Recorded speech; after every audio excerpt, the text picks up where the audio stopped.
ఆపదముక్కులవాడ అనాథరక్షక వెంకటరమణ గోవింద గోవింద. ఆపదముక్కులవాడ అనాథ రక్షక వెంకటరమణ గోవింద గోవింద. స్వామి, నన్ను ఈ మిడిల్ క్లాసులో ఎందుకు పుట్టించావు స్వామి? ఎందుకు పుట్టించావు? నువ్వేమో ఇద్దరు భార్యలతో సుఖ సంతోషాలతో ఉన్నావు. నేనేమో తెలియక పెళ్లి చేసుకున్నాను.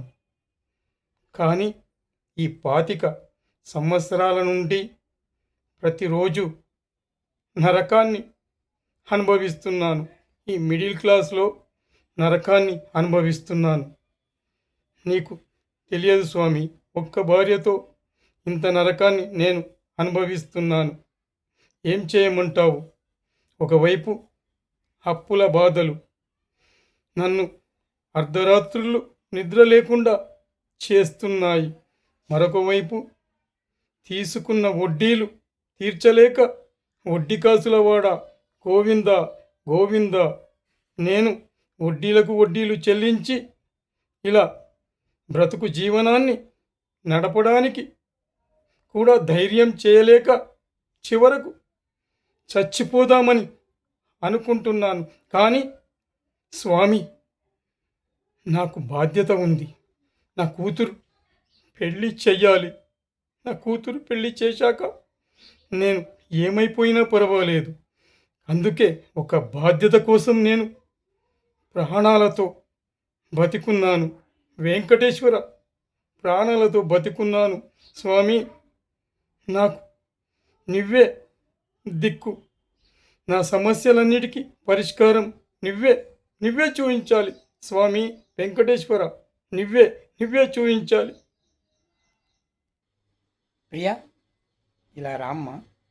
నీకు పెళ్లి సంబంధం నేను చూశాను.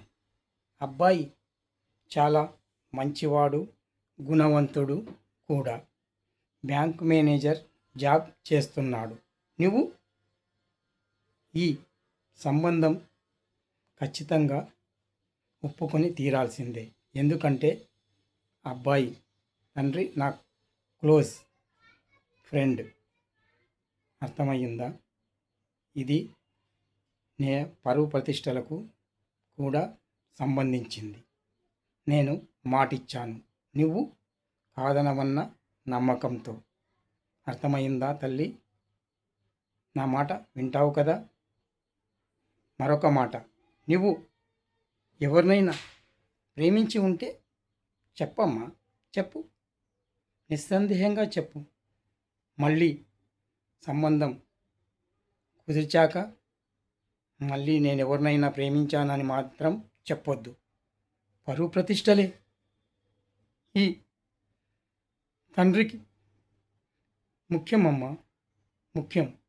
అందుకోసం నువ్వు కాదనమన్న నమ్మకంతో నేను ఒప్పుకుంటున్నాను. అర్థమయ్యిందా? నీ జీవితం 3 పువ్వులు 6 కాయలుగా నిత్యం విలసిల్లుతుంది. అబ్బాయి చాలా మంచివాడు. క్యారెక్టర్లో ఎంక్వైరీ చేశాను. క్యారెక్టర్లో శ్రీరామచంద్రుని టైపు. అర్థమైంది కదా? ఇక నేను వెళ్ళి అదే సంబంధాన్ని ఖాయం చేసుకొని వస్తాను తల్లి. ఖాయం చేసుకొని వస్తానమ్మా, వస్తాను. ఒరేయ్ ప్రసాద్, ఏం మాట్లాడుతున్నావురా? ముహూర్తాలు కూడా పెట్టేసుకున్నాం, కానీ నువ్వింత డబ్బు పిచ్చి ఓడివని నాకు ఇప్పుడే తెలిసింది. నువ్వు నా క్లోజ్ ఫ్రెండ్ అని, నీ ఏకైక కొడుకు నా అల్లుడవుతాడని నేను ఎంతో సంతోషించాను కదరా. నీకు ఇదేం పిచ్చిరా? 25 లక్షలు నా పిఎఫ్ డబ్బులు నీకు కట్నంగా ఇచ్చాను కదరా. మళ్ళీ ఇప్పుడు ₹1,00,00,000 నా ఇంటిపై నీ కన్ను పడింది. అయితే ₹1,00,00,000 ఇల్లు నీ పేరు పైన రిజిస్ట్రేషన్ చేయాలా? ఏంటిరా ఇలా మాట్లాడుతున్నావు? నేను కల్లో కూడా అనుకోలేదు నువ్వు ఇలా చెప్తావని. ఇప్పుడు నువ్వు కాదంటే నా కూతురు ఏమైపోతుందిరా? పోనీలేరా, పోనీలే. విధవ ఇల్లు, ₹1,00,00,000 పోతే పోనీ. రేపు నేను రిజిస్ట్రేషన్ ఆఫీస్కు వస్తానురా, వస్తాను. వచ్చి నా ఇంటిని నీ పేరుపై రిజిస్ట్రేషన్ నేను చేస్తానురా, చేస్తాను. కేవలం నా కూతురి కోసం చేస్తానురా, చేస్తాను. కానీ ఒక్క మాటరా, నాకు మాట ఇవ్వాలి, మాట ఇవ్వాలి. ఈ విషయం నా కూతురికి ఎప్పుడూ చెప్పకూడదు. నా కూతురికి తెలిస్తే నా కూతురు ఈ పెళ్ళి ఒప్పుకోదురా, ఈ పెళ్ళికి ఒప్పుకోదు. అందుకోసం కనీసం ఈ ఒక్క మాట ఇవ్వు నాకు, నా కూతురికి చెప్పనని.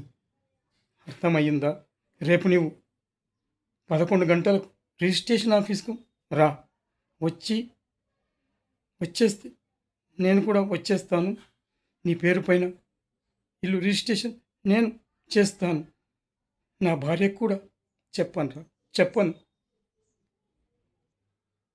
ఏంటోయ్ శ్రీమతి గారు, పెళ్ళి కల నీ మొహంలో ఉట్టి పడుతుంది. అవతల ముహూర్తానికి సమయం అవుతుంది. పూజారి గారు అమ్మాయిని తీసుకొని రమ్మంటున్నాడు. ఇంకా అమ్మాయి రెడీ అవ్వలా? వెళ్ళు. ఏంటి, అమ్మాయి కనిపించడం లేదా? ఎక్కడికి వెళ్ళింది? ఆగు, నేను చూసి వస్తానుండు. అమ్మాయి ఎందుకు కనిపించడం లేదు? ప్రియా, ప్రియా, అరే తలుపులు తీసే ఉన్నాయి. ఎక్కడుంది ప్రియా? అరే ఎక్కడుంది? అంతా వెతుకుతున్నాను. అరే ఇక్కడ చీటీ రాసి పెట్టి ఉంది. ఏమై ఉంటుందబ్బా ఈ చీటీ? ప్రియమైన నాన్నగారికి, నేను ఆ రోజు నీ భయానికి ప్రేమించాను అని చెప్పలేకపోయాను. కానీ ఇప్పుడు కూడా నేను చెప్పలేకపోతే ఇక జీవితాంతం నేను నరకాన్ని అనుభవిస్తూ నచ్చని వాడితో పెళ్ళి చేసుకొని నేను ఉండలేను. మీరు నన్ను క్షమించాలి. నేను లేచిపోతున్నాను. చెయ్ పాపిష్టిదానా, ఎంత పని చేశావే, ఎంత పని చేశావు. ఇప్పుడు నేను పెళ్లి పందిట్లో నా ముఖాన్ని ఎలా చూపించగలను అనుకున్నావు? ఇంతటి అప్రతిష్ట పని చేస్తావా? ఆ రోజు నీకు బ్రతిమాలి చెప్పాను. ఎంతగా బ్రతిమాలాను. కానీ అంతా బూడిదలో పోసిన పన్నీరులా చేశావు కదే, పన్నీరులా చేశావు. పరువు ప్రతిష్టలే నాకు ప్రాణాలు. ఇప్పుడు నేను ఏం ముఖం పెట్టుకొని పెళ్లి పందిట్లోకి వెళ్ళను. వసై, నువ్వు లేచిపోయి ఈ కన్న తండ్రి గుండెల్లో నిప్పుల వర్షాలు కురిపించావు కదే, ఇప్పుడు నీకు సంతోషంగా ఉందా చెప్పు. కనీసం నువ్వైనా లేచిపోయి పిల్ల పాపలతో నిండు నూరేళ్ళు జీవించు. కానీ నేను ఏం మొహం పెట్టుకొని ఇక సమాజంలో జీవించగలను? నాకు ఇక మరణమే శరణ్యము.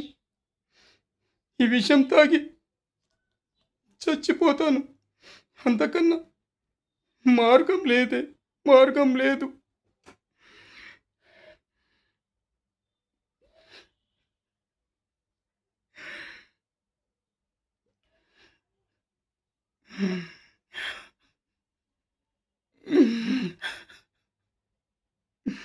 ఆపద మొక్కులవాడ, అనాథ రక్షక, వెంకటేశ్వర స్వామి, నన్ను క్షమించు స్వామి. నా కూతురు చేసిన అంటే చెండాలపు పనికి నేను చచ్చిపోవడం కన్నా మార్గం కనిపించడం లేదు స్వామి, కనిపించడం లేదు. కనీసం పెళ్లిలోని బంధువులందరూ నా శవాన్ని చూసైనా నా కూతురు లేచిపోయిందన్న విషయం మర్చిపోతారు స్వామి. మర్చిపోయేలా నువ్వే నువ్వే చేయాలి స్వామి. మరొక్కసారి నన్ను ఈ మిడిల్ క్లాస్లో పుట్టించకు స్వామి. ఈ మిడిల్ క్లాస్ జీవితాలన్నీ ఇలాగే అర్ధంతరంగా ముగిసిపోతాయి స్వామి, ముగిసిపోతాయి. స్వామి వెంకటేశ్వర, నన్ను నీ పద సన్నిధికి చేర్చుకో స్వామి. వెంకటేశ, ఓం నమో వెంకటేశాయ.